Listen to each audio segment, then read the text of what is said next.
Hi folks, I want to talk to you today about DNA, your DNA. Is your DNA private? Or like this lady who didn't even know she gave away her DNA? This article is from back in 2013. And this woman was in for thyroid testing, and she's in a rural community. It was an outside company working in the doctor's office. It sounded like they were padding the insurance bill, but she still they did a cheek swab. When they do a cheek swab, heads up, that's usually they're collecting DNA. Anyway, she is in the system now. Her DNA is now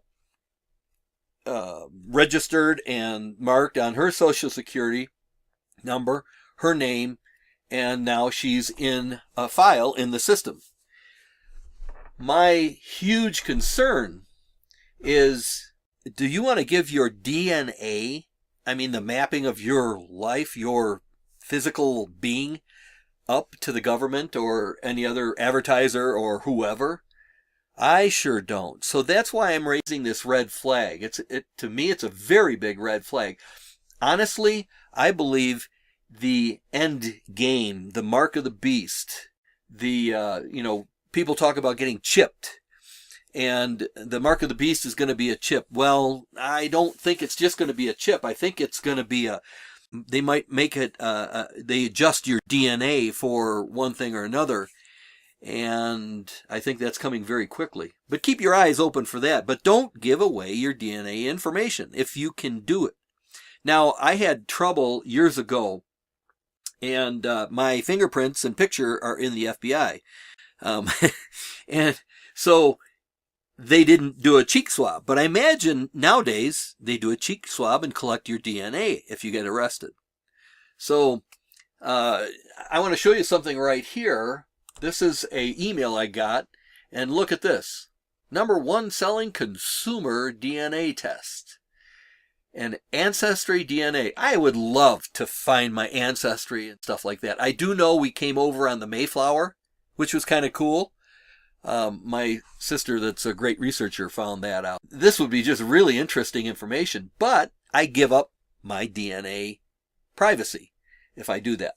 They can tell you all till they're blue in the face that they aren't going to share the information.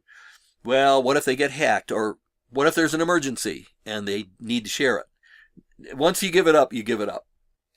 There's another program, and it's by the Masons, the Masonic Child Identification Programs, and they do it state by state. You can search, you can find this on Wikipedia yourself. This one in particular, I've got it. It's My Chip. It's called My Chip, Grand Lodge of Massachusetts. And CHIP doesn't stand for, at least yet, CHIP. It stands for Masonic Youth Child Identification Program. Now, they've done, the My Chip program has done more than 300,000 children since 1988, and it continues to encourage giving up that information. Some of it's actually good, and it's always good to have a fresh picture of your child. I'm not sure about the fingerprints, and I'm not sure about any other information, but it's always good to know what they're wearing when they go out and so forth. So these guys, the My Chip guys, have done more than 300,000 people, or kids. They take a video of the child, they do fingerprinting, tooth prints, and a cheek swab. Okay? They gather the DNA material of the child, and that goes into the data bank, and the child is forever marked. That doesn't mean they have the mark of the beast or anything like that, but they are in the data bank. You don't want that. Let your child decide that when they get older. So folks, I just wanted to bring this to your attention. And if this was helpful to you, give this video a like. If you think you know somebody that might need this information, please share it. Thanks for watching, and have a great day.